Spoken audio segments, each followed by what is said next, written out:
So in front of you, we have a at-home kit all laid out just to describe some parts and pieces that we put in here that we felt were necessary. You could always add or take away whatever is going to be beneficial for you and the types of activities that your friends or family would do. In this file right here, it's a file for life, mostly utilized with older people or younger children with medical conditions. You can have contact information, medication, as well as where stuff is stored or who to contact, and your doctors. So that's on there. That's a good thing to have. In our kit, we also have a pair of tweezers. They come in plastic, they have locking ones, they have metal ones.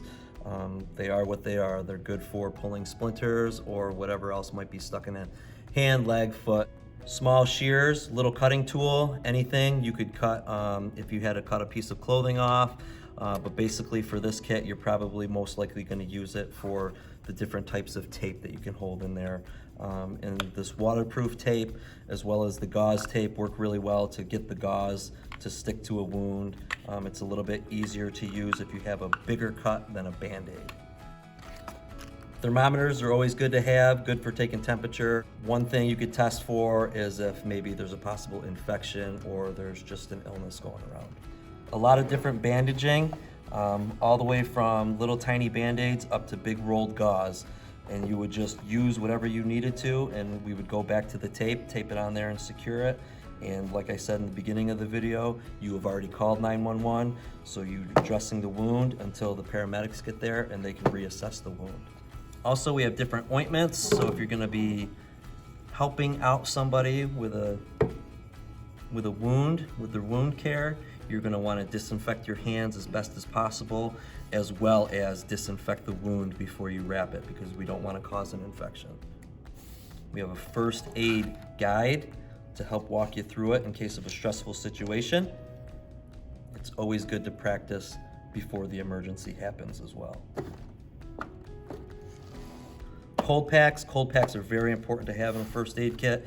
They help with swelling, pain reduction, and stuff like that. We've got our safety pins if we have certain types of bandages that just need to be safety pinned together, or you can make a handmade sling. Hydrogen peroxide, we can use this as well as our disinfecting pads. We can use this for any type of wound, and if you have a wound in the mouth, you could also gargle and rinse with this as well to prevent infection. This is a little travel first aid kit from the Keuka County Health Department.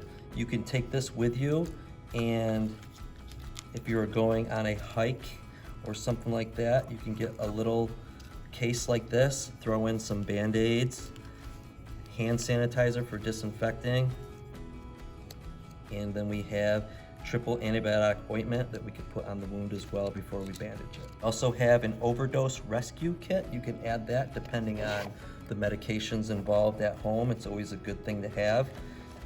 And again, just read the directions and the instructions on use and when to use.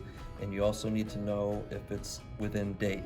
So everything in these kits, you're gonna always wanna revisit and make sure everything is in its expiration date. And if it is expired, you should replace it.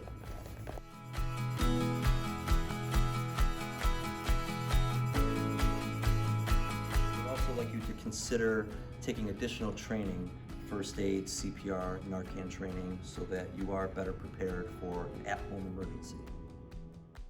If you live in the towns of Mensa, Montezuma, or the city of Auburn, you can call the Healthy Neighborhoods program for a free home safety check, and we can get you started on your first aid kit at home.